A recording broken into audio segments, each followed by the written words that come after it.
Habari Gani, Mainduga na Dada.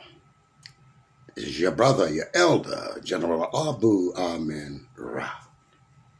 My brothers and sisters, I would just like to remind you, you've been had once again.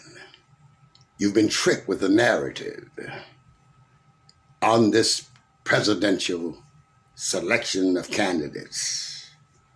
Now, let me advise you of what the narrative has been switched to flip our minds and have us thinking backwardly. We've been told, and we've come to believe, most of us that is, that our main focus should be selecting anyone who can defeat Donald Trump. Hell, Donald Trump could be defeated tomorrow, and we could be marched off the following day by FEMA to the FEMA camps, the concentration camps that they have devised for us and is waiting for us to get out of line. Listen, my brothers and my sisters, let me advise you about two candidates, Joe Biden and the other left-wing boy. Listen, who's talking about health care for everyone, which is wonderful.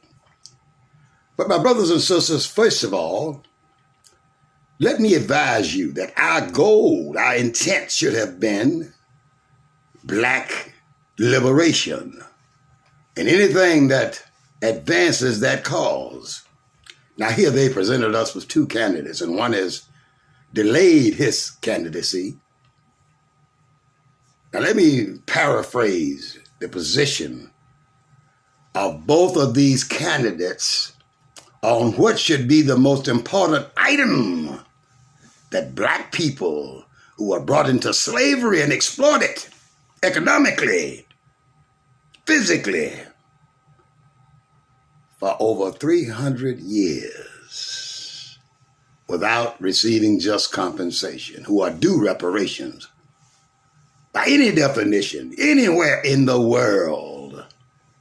Now listen, Joe Biden, I'm going to paraphrase his position on black people in the United States receiving reparations for all that's been done to them. This is a paraphrase now, not a direct quote, but its intent is defined in this statement I'm going to give you by him. On reparations, he said, I quote, paraphrasically, I should not be held responsible for something that happened over 300 years ago, when it was happening up until 1865, which is not 300 years. But still, that doesn't eliminate him and white people in the United States of America from paying reparations. But he said he is not going to pay reparations that he had nothing to do with, which happened over 300 years ago. Ain't that a damn shame? And you're going to buy that? And you're going to vote for him? Shit. I'd keep my vote in the pocket.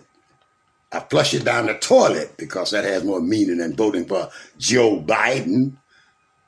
He shouldn't have a pass just because he was Obama's running mate. Hell, Obama didn't do anything for us either. But anyway, that's beside the point. If you vote for Joe Biden, you are a sucker, and you need to be sucked into any situation they devise for you. Now get to this Bernie Sanders, this supposed leftist. He stated, and I paraphrase, we don't have enough money to pay no reparations. That's not even in the budget. But listen at this contradiction. Trump found trillions of dollars to provide to the billionaires and the major corporations in this country. Billions of dollars. Trillions, as a matter of fact. And yet, Bernie Sanders claims the country couldn't afford to pay black folks reparation. Do you see how much they despise us? How they conceive of us as being less than humans? Don't even think we'll do reparations. They don't feel responsible for it. Yet this whole economy was built on our enslavement. They made so much money off of us that it caused the rise of capitalism. And Bernie Sanders should have known this. And you're going to vote for him? Or you would have voted for him?